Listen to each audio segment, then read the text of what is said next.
வணக்கம். Welcome to KMUNIVERSE. செவிக்கு உணவில்லாத போது சிறிது வயிற்றுக்கும் இயப்படும்.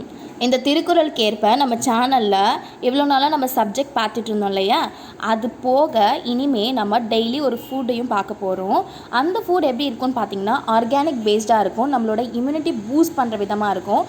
இந்த கொரோனா காலகட்டத்தில் சின்ன பிள்ளைங்கள்லேருந்து பெரியவங்க வரைக்கும் எல்லாருமே சாப்பிட்ற மாதிரியான ஃபுட்ஸை இந்த வீடியோ இல்லை இதுக்கு அடுத்தடுத்து வர வீடியோலையும் நம்ம பார்க்க போகிறோம்.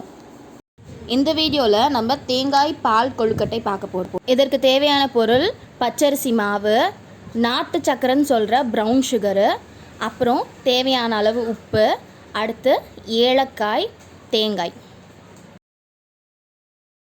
அப்புறம் ஒரு கப்பில் தேவையான அளவுக்கு தண்ணி எடுத்துக்கணும். ஒரு பாத்திரத்தில் நம்ம எவ்வளோ அளவு செய்ய போகிறோமோ அதுக்கேற்ற அளவுக்கான பச்சரிசி மாவை எடுத்துட்டு கொஞ்சம் உப்பு சேர்த்துட்டு கொஞ்சம் கொஞ்சமாக அந்த மாவில் தண்ணியை ஊற்றி அந்த மாவை மிக்ஸ் பண்ணிக்கிட்டே இருக்கணும்.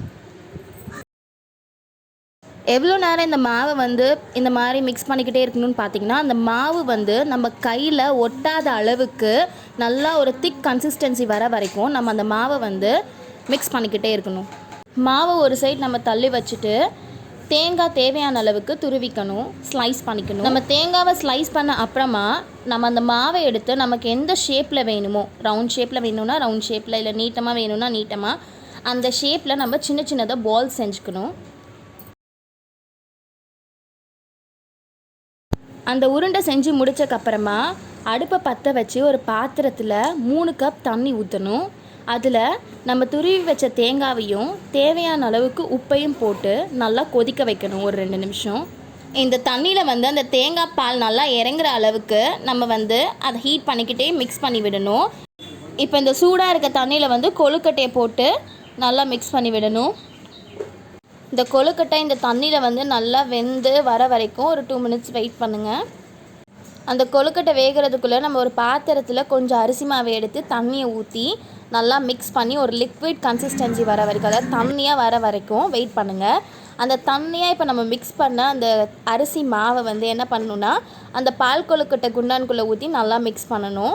அதுக்கடுத்து நம்ம அந்த நாட்டு சக்கரை வச்சுருக்கோம்ல ஒரு பவுலில், அதை எடுத்து அந்த பால் கொழுக்கட்டை வேகிறதுல போட்டு நல்லா மிக்ஸ் பண்ணிடணும். கடைசியாக என்ன பண்ணணுன்னா ஏலக்காய் கிரைண்ட் பண்ணி வச்சுருக்கோம், அரைச்சி வச்சுருக்கோம், அதை எடுத்து மேலே போட்டு நல்லா மிக்ஸ் பண்ணி விடணும். நல்லா மிக்ஸ் பண்ணி ஒரு 1/2 செகண்ட் நல்லா கொதிக்க விட்டிங்கன்னா நமக்கு தேவையான தேங்காய் பால் கொழுக்கட்டை ரெடி ஆயிடுச்சு. இதை உங்கள் குழந்தைங்களுக்கு இப்போ ஒரு பவுலில் ஊற்றி சர்வ் பண்ணுங்கள். அவ்வளோதான். டன்டடைம். இந்த வீடியோ உங்களுக்கு பிடிச்சிருந்துச்சுன்னா லைக் பண்ணுங்கள், ஷேர் பண்ணுங்கள், சப்ஸ்கிரைப் பண்ணுங்கள். மறக்காமல் பெல் ஐக்கானை கிளிக் பண்ணுங்கள். தேங்க்யூ.